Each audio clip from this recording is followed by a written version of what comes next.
And welcome to another talk time. My name is Meredith McCarthy. I'm a clinical hypnotherapist here in Wellington, New Zealand. And I'm going to be joined later with a fellow colleague of mine, Teresa Saunders. If you've been following our series, Talk Time is talking about anything to do with hypnosis. And I run a school that teaches people how to do hypnotherapy. In this particular series, we're going to talk about different emotions, and our topic today is about resilience and cultivating resilience in challenging times. So I hope you enjoy today's session.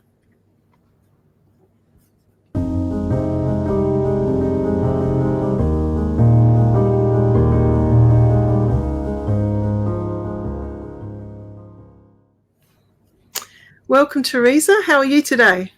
I'm good, thank you, Meredith. Looking forward to this week's talk time. How are yourself? Yeah, pretty good. Been busy doing lots of things at home. I think you have as well. It's that time of year, coming into spring. Absolutely. So this series is kind of helping people, hopefully, who are interested in a career in hypnotherapy, or maybe just interested in following along and learning a few things. But we'll be covering how we apply it to hypnosis as well. So in a hypnotherapy session, how I work with a client to build up their resilience. So I've got a couple of slides that we're going to just journey through. And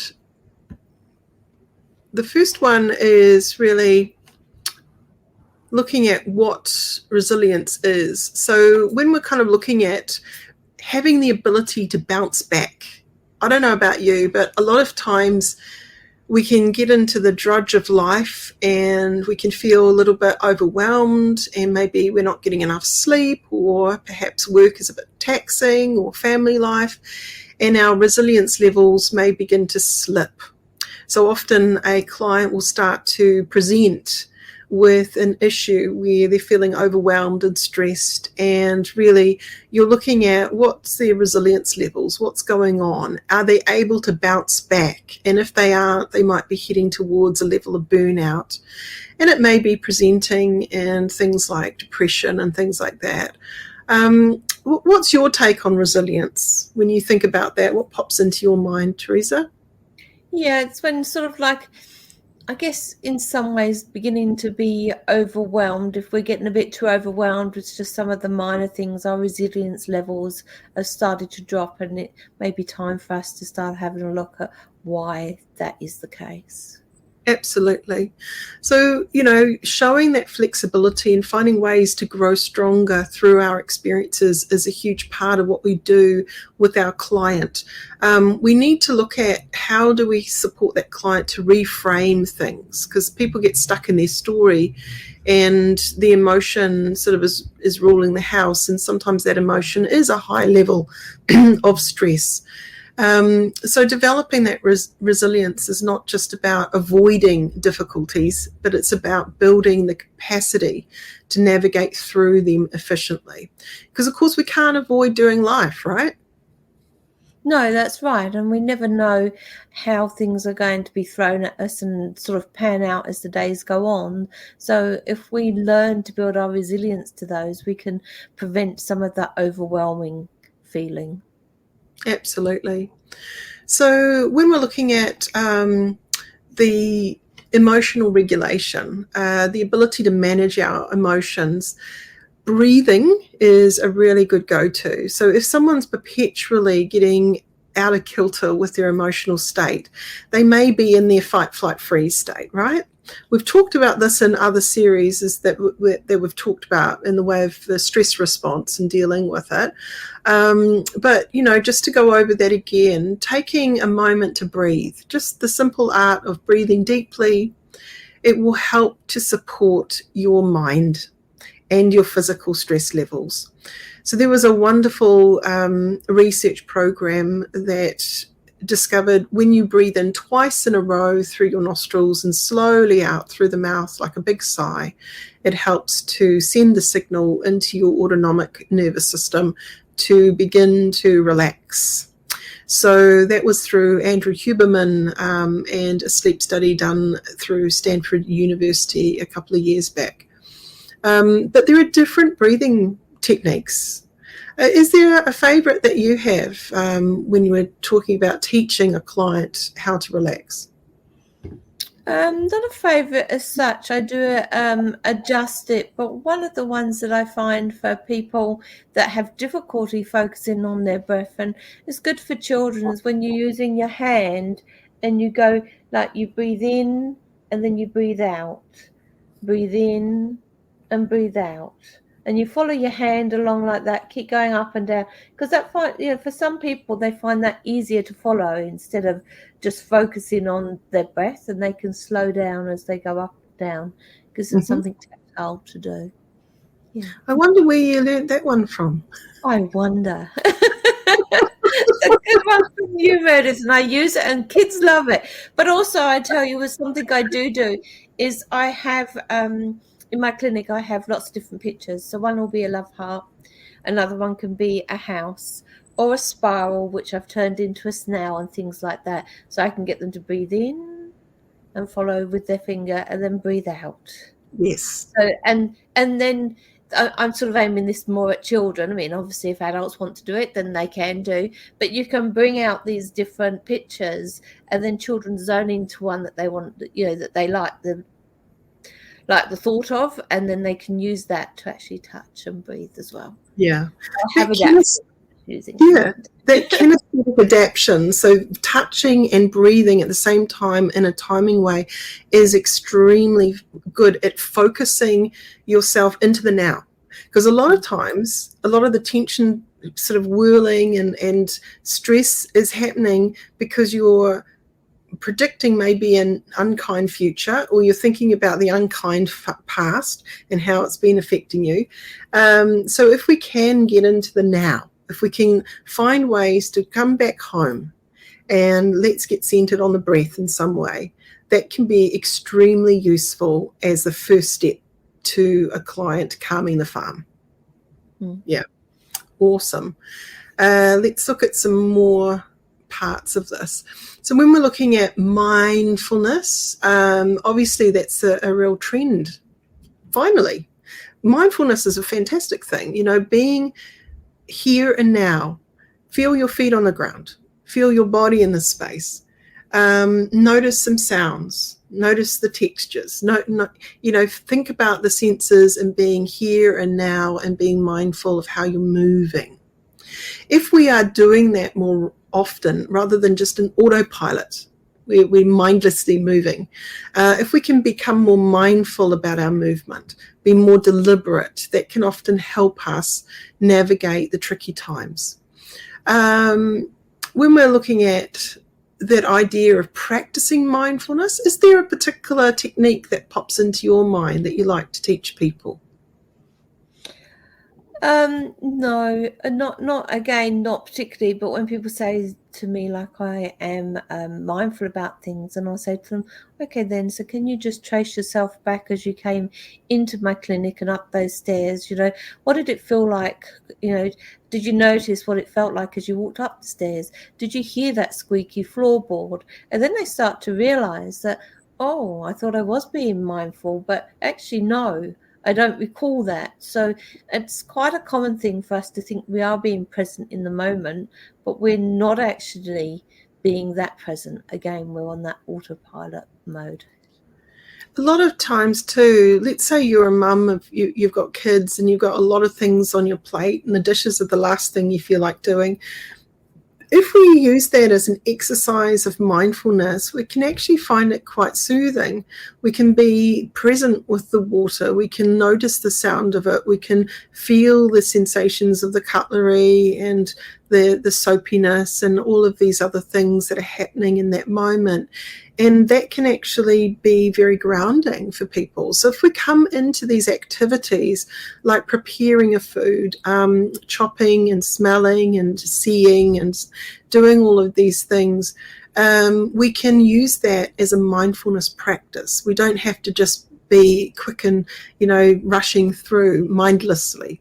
We can absolutely use these everyday moments, making a bed, brushing your teeth. Let's do it mindfully. It just helps a lot to train the brain into coming back into the here and now, dealing with what's right in front of us and being fully present rather than racing all the time into the next task in our mind, racing away and not actually being present and even remembering that you did it. This can help cultivate a feeling of calmness and help with that resilience. What are your thoughts on that?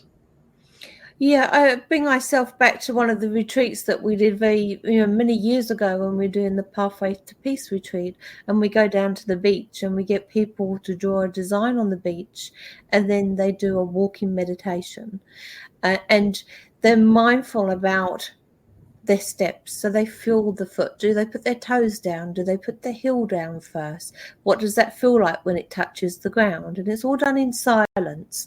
And I think when people start doing that, and like you said, even washing the dishes, and you start noticing what you're actually doing, because we're so busy that we'll wash the dishes, but have you really felt the temperature of that water unless it was particularly hot or really cold? Did you notice when you were actually doing in each individual fork or knife or plate as you washed it? Probably not generally.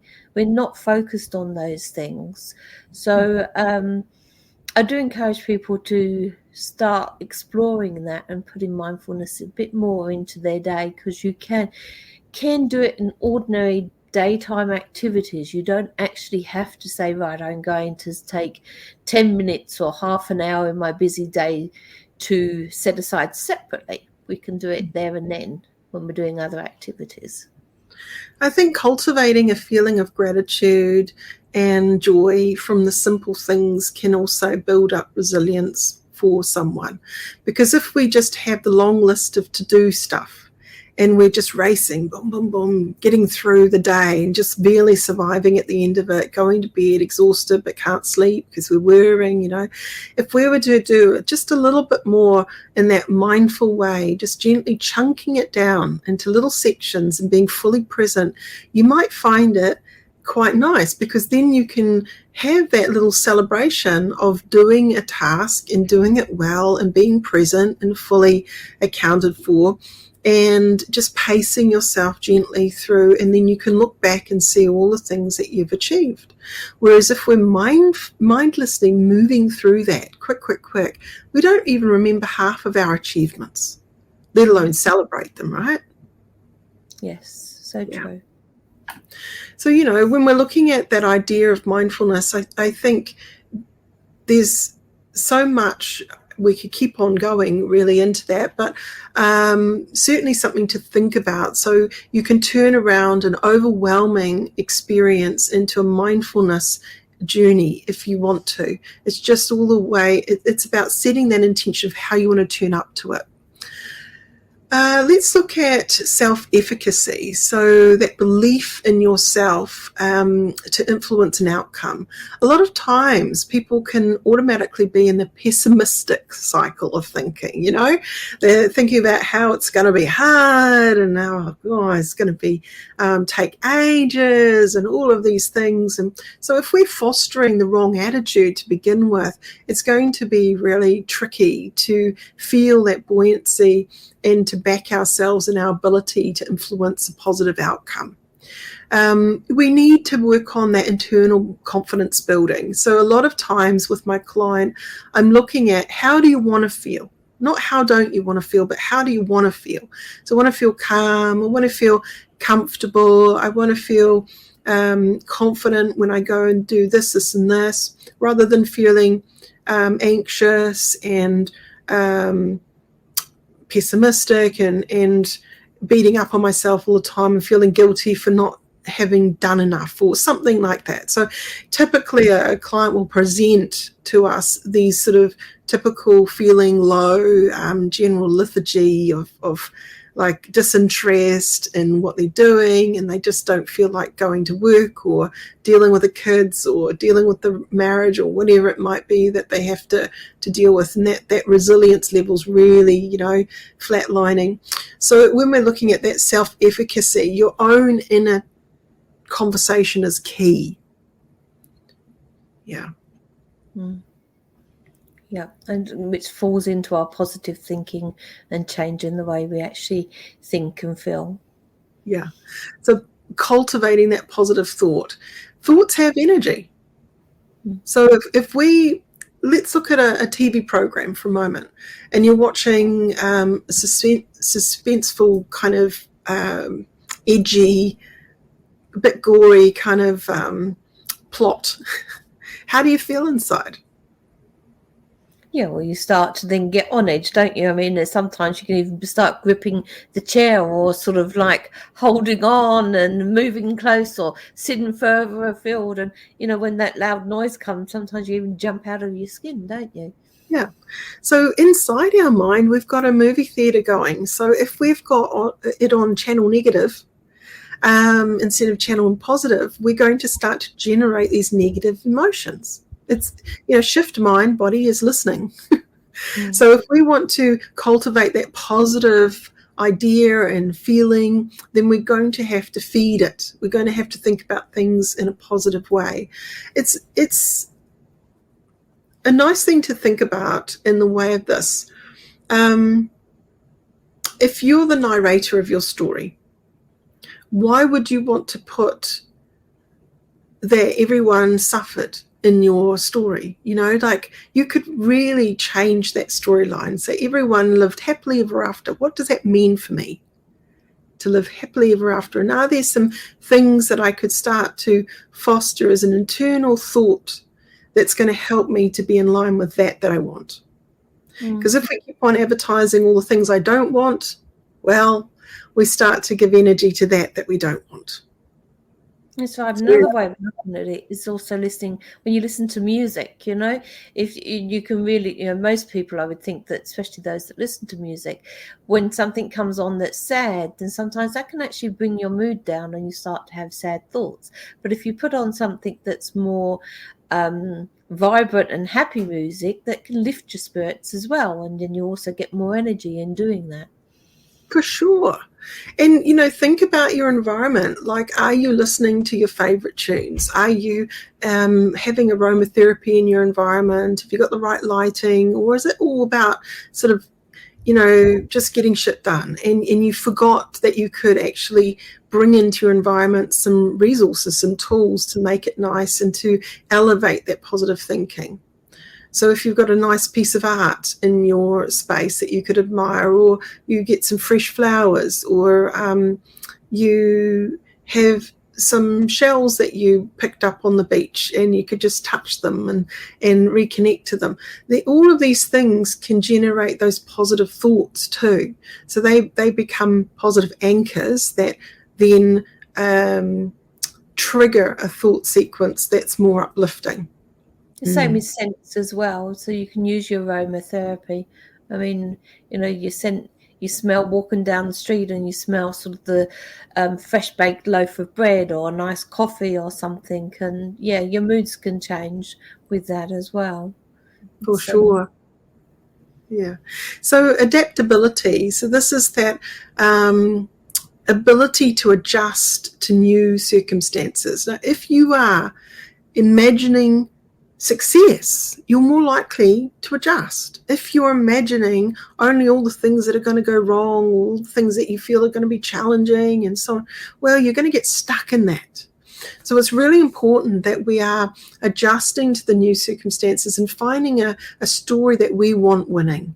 We want to build that story and embrace that change in some way. So what is this new change teaching me? How can it cultivate that flexibility? Because I think if you don't use it, you lose it, right? So if we actually get used to change and embrace change more often, we're going to be change masters. If, however, we get stagnant for way longer than we need to be and we don't have these fresh challenges, then sometimes our hypersensitivity gets triggered and we feel fear for change, right? So it is important that we cultivate that adaptability often and frequently. So we're inviting ourselves to do new and challenging things. We exercise that part of our brain, that belief brain that says, yes, I can turn up and I can do this new thing. Now, saying that, I also want to think about the idea of juggling too many balls. So sometimes people were doing fine, and then one extra ball came in that they had to juggle. And that's where the resilience level starts to drop out. And so sometimes it's important to do an audit and an edit of what's going on, because there might be some tasks that you are in. This is very common with many of my clients. They come in and they're yes people. They want to people please, right? So they go, yes, I'll do that. Yes, I'll do that. And before they know it, they're doing so much, it's too much. And then this extra thing comes in, and then they go down. So the art of saying, no, sorry, I don't have that capacity, or giving back something that you don't really need to be handling. So have a think, is there something in your world, or when you're dealing with a client, asking them, are there some things that you've been doing just out of habit that you don't have to do anymore? Can they be done by someone else or in another way that helps you not to have to juggle so many balls? So investigating and looking at that client's world, what are they doing that is causing them to feel overwhelmed all the time? Are there some things they can extract, like get rid of, let things go? I had a client, actually, it comes to my mind, and he was a volunteer in 3 places, and it took up quite a lot of time. And what happened was, one of the volunteer board, he was a board member, there was a problem, and it became quite legal and long-winded, and it was taking more and more time. So what was normal for him to juggle these other things plus his normal job suddenly became too much. And so what we had to do there was do a bit of an audit and an edit and go, okay, well, are there some roles that, even though you really love, right now, because you've got this commitment, they're just too much? Are there some things you can just let go for a while? It doesn't have to be forever, but just for a while, and see how that feels. And he actually did that. He went and said, look, I'm going to have a bit of a break for 4 months and then reassess whether I can come back on board at that capacity. And as soon as he did that, he started to feel this weight off him. It's not that he didn't enjoy all of these roles. Obviously he did. But when one really takes over and just takes more than you have, but it's still really important and you don't want to drop it, you don't want to leave that alone, maybe some other things may need to be let go of, or just put on the shelf for a bit and then come back to them later. You can't keep giving, all the time. You've got to fill your cup as well. Yeah, because otherwise the cup gets empty. Absolutely. Yeah. So, these are things to think about in a strategic session with someone, to go, okay, what is their world? What might be going on that could be causing a sort of lack of resilience, that feeling like they're going to go under? They're not sleeping well anymore, what's going on? And that's a sign that they're maybe heading into burnout in some way. Yeah. Let's look at some more slides. So we've gone over the 3 things here, which are emotional regulation techniques, right? So the deep breathing, the mindfulness, and the reframing of thoughts. So if you have any questions about these things, please flick us a line, we've got comments switched on. You can get us through the website as well, nzach.ac.nz.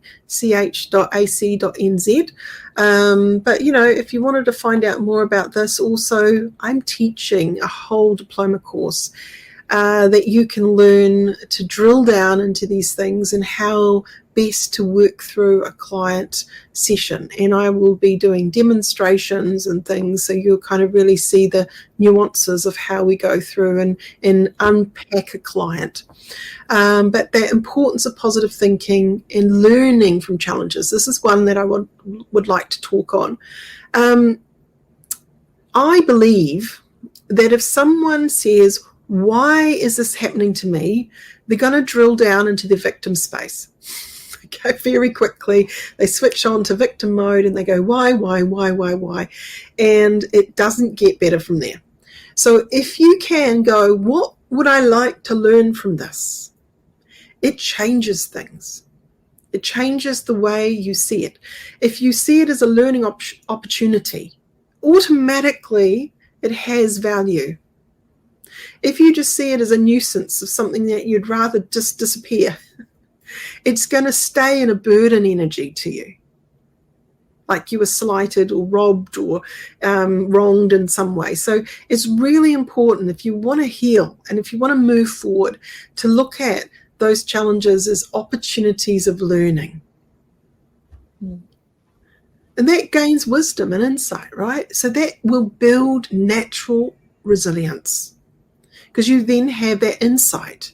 And so when you come across something in a similar way, you have a better story wrapped around it. You've got a better way of seeing that situation. Reflecting on those past challenges can provide those insights, really helpful for the future. Contemplating that gratitude. I feel grateful that I learned that lesson. Yeah. And I think that's what people need to learn as well, that it's okay to say no. I'm not able to do it at the moment. I haven't got the capacity to do that, or to ask for help if they need it. It has in the past sort of seemed to be a bit of a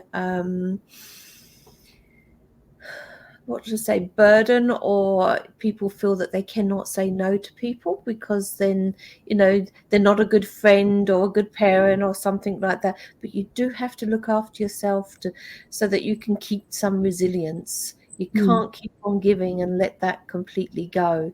And I think people need to normalize that it is okay to say no. Sometimes just saying, no, I'm afraid I can't do that. I need time for me. And people should understand that, and they should, acknowledge it, accept it. And you might even find if you say no, then they say, is there anything I can do to help you? And then you start and you change your story. Yeah, absolutely. Nice. When we're looking at dealing with clients and thinking about hypnotherapy, so let's talk about that for a moment. You gather what's going on for the client, right? And you gather what is that they want to reinforce. What are the changes they want to create? And then you can take them on that hypnotic journey to reinforce those very changes. You can get them to imagine that success, or you can use metaphors like a mountain, standing at the bottom of a mountain and it's in front of you, and all you have to do is take one step at a time and trust that you have all of the things that you need to be able to navigate that mountain easily. And once you get to the top of that mountain, how good you're going to feel. So you can start to lead that client using great metaphors that are very universal, okay? And you can also do very direct suggestion, like once you get that done, how good you're going to feel, and it's not long now, and each day that passes, it's getting closer and closer, and you feel more and more excited. So you can start to elicit a change of state, a positive change of state when we're dealing with people who are feeling flatlining, like they've just had enough. The other one is too, let's say someone's in an abusive relationship or someone is in an abusive work environment. What is our job as therapists? What are your thoughts on that, Teresa, in the way of someone's presenting and they're going, I'm really struggling with this. What do we need to be careful about in that therapeutic relationship You don't want them to actually use you as somebody that they feel is going to be, I've forgotten the word of it now, but you don't want them to come to you so that you're support all the time and propping them up and they're relying on you to fix their problems all the time. But you also have a duty of care to a certain extent of the well-being of your client. And if it is a really abusive relationship, then you have a duty to actually contact the relevant authorities or people for this well-being of your client, whether that's what they're going down like a suicide track or whether they're actually being harmed in any other way by a third-party person and that, you know, they need help. This is important. We were talking earlier about forms that we get clients to fill out. And on that form, there should be your client's rights and also when you might breach confidentiality. And that would be when you're in harm, you know.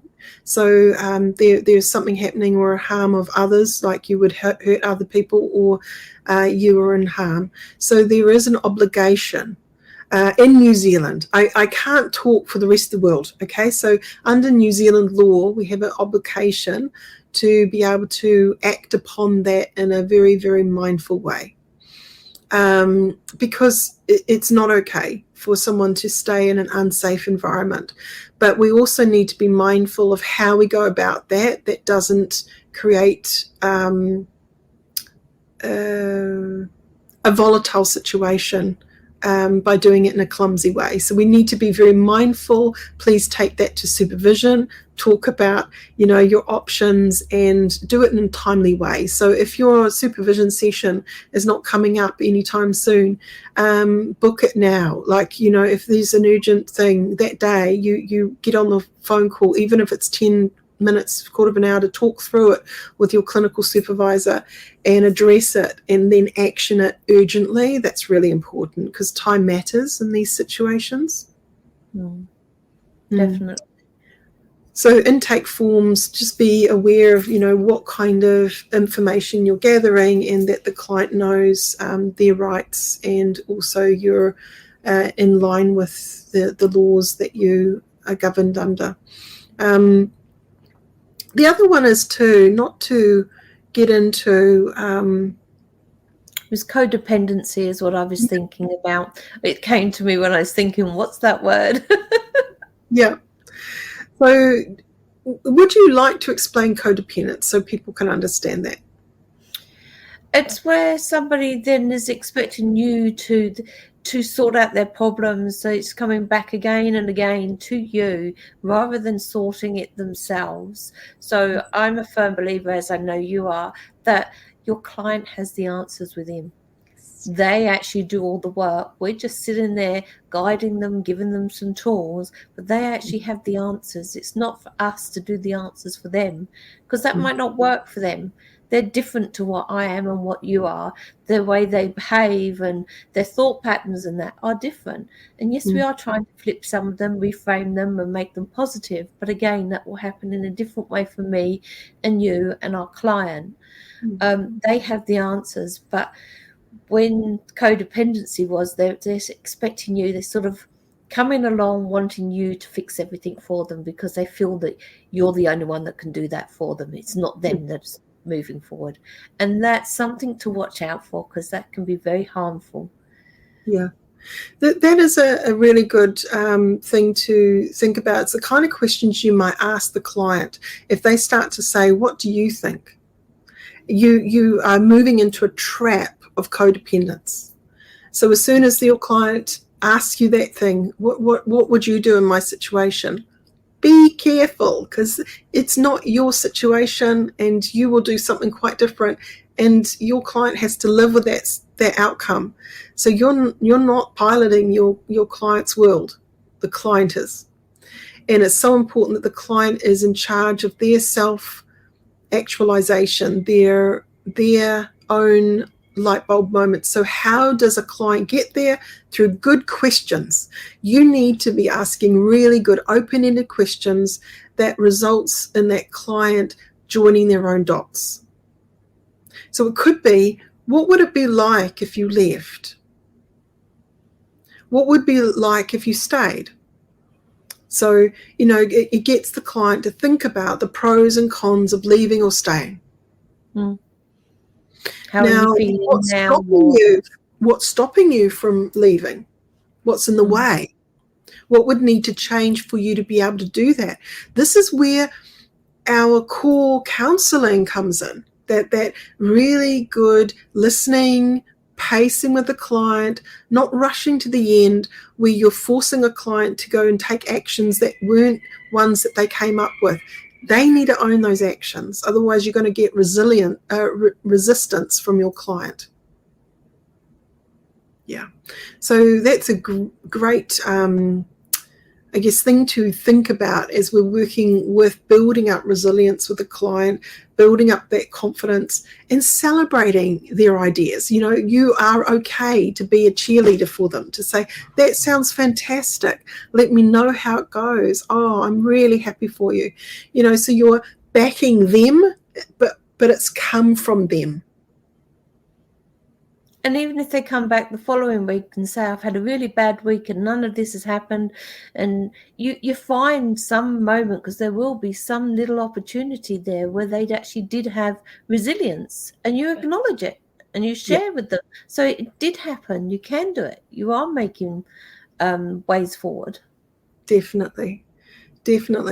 So look, are there any other sort of things that you would like to add to this talk time today, Teresa, that we haven't already covered? I know we had a vast more to actually cover, Meredith, on this. I did wonder whether, with time going on and that, whether we wanted to do a follow-up next week and as a continuation to this part, because you had like an interactive part as well. I tell you, though, if someone wants to learn, okay, someone is ready to come on board and become a student, a hypnotherapy student, and work out how to work with clients, you will have the ability to dive deeper into these things. I've got slides, and we can talk to the slides, and we can get further and further into it and create discussions and really get that deeper level of understanding and competency about how to hold that session and how to run that session. I think that's probably an important thing. I've got, I guess, a good topic I don't want to put off for the next talk time. Oh, true, our next topic, which is a very good one. But like you say, you're not going to actually, some courses just cover a particular topic each week and that's it. You don't teach like that, Meredith. It's going to be weaved in. You're going to follow it over. So if people don't learn it in that one weekend or whatever, don't panic. You're going to have opportunities to go through it again, and believe me, Meredith will not let you leave and complete your diploma without you understanding what you've actually moved forward and you've been hoping to learn through that diploma. It's broken my heart over the years to see so many trained and just not come out the other side and finish their diploma. And unfortunately, back then, I didn't have any control over that because it wasn't my school. I was just a trainer. But now it is my school. And I'm going to train to that level and support at that level that I think people deserve, that's going to give them the competency and confidence to go out there and start their own practice and build it really well and be an excellent hypnotherapist for those clients coming to you. Hypnotherapy, the fundamentals are actually quite basic, but we've got to break away from being the best friend or script bound, sorry, as well, I think is a big one. Yeah. So a coach that's telling you how all the time.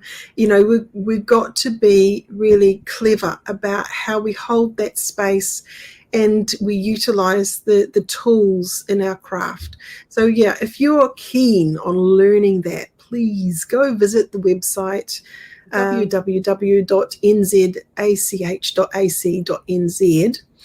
It's going to be an exciting journey for you, and I'm not going to do as just a statistic. I actually want to get to know you. I want to get to know how are you working, how are you growing, and really support you on that. Okay, so that's how I work anyway. Now, Teresa, Meredith, yes. I'm dying to say something new. So I heard, okay, a little rumor. Now I want to know whether this is true, which you can perhaps share with our viewers today. Now that we've touched on the diplomas and that you are actually thinking of adding another course so that those that have actually studied a diploma but have not finished, like they've finished the course but have not actually got their diploma certificate for one reason or another, that you're looking at setting up a course where they can come along, do assessments and do a final exam and actually get their diploma. Yeah. You'll support them to get that certificate, which And is you'll really have all the resources of the full diploma, but it can fast track you through and look at where you're lacking, where you feel like you haven't quite got there, and I can really do some master classes and drill down and really critique that, so you then can go through and do the assignments that aren't labor intensive. Trust me, they're designed. I'm a dyslexic person, right? So the last thing I want to do is 1,000 essays.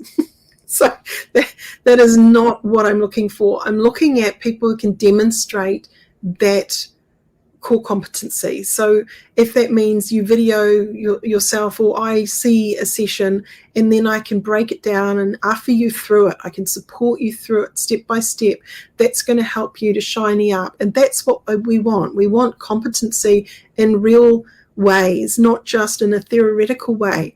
It's fine to have theory, but it's about application. Can you apply that? And that's what I'm looking for. So when I'm assessing people, it's not just me, by the way. I'm not the one assessing people.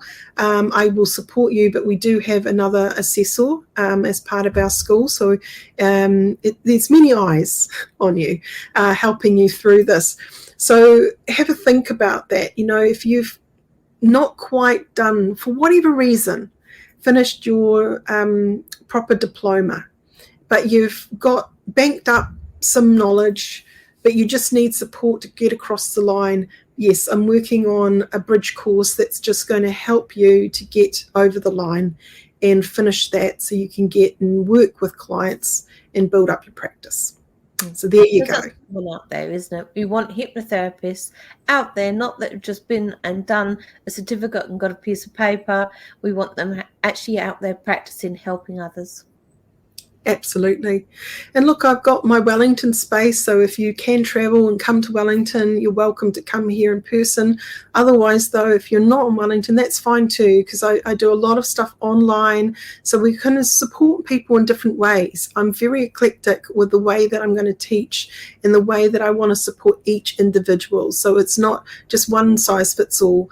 A lot of times people can't read a lot, and so I'm going through each single module, and you have a video to watch, and you have the auditory thing you can listen to and watch the video and so on. So it locks in. It helps you to learn. So if you're not that person that can sit down and read and think you're going to retain it, then check out the school and see what the resources are there.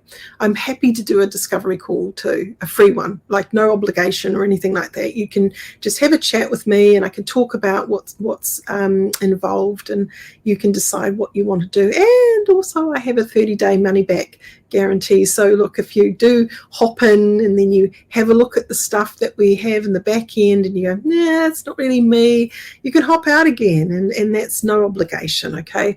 Because I want people to have the confidence to step up and be who they need to be. And if it's not for you, it's not for you. And I don't want necessarily to have someone who's unhappy on a course. They might be happier doing someone else's course, and that's fine. But, I really want to support students to become the best hypnotherapists that they can possibly be. So on that, subscribe, like, share, get Meredith's school out there and sign up. Ask questions too if you want. And drum roll, next talk time, we are going to be doing embracing love and compassion. This is our Talk Time series. We're drilling into emotions, so embracing love and compassion. So we're going to talk about that from a hypnotherapy point of view. So I hope you've all enjoyed today's Talk Time, and see you again another week. Thank you very much, Teresa. It's been wonderful. Thanks, Meredith. It's been a great week. Look forward to seeing you next week. Cool. Bye, everybody.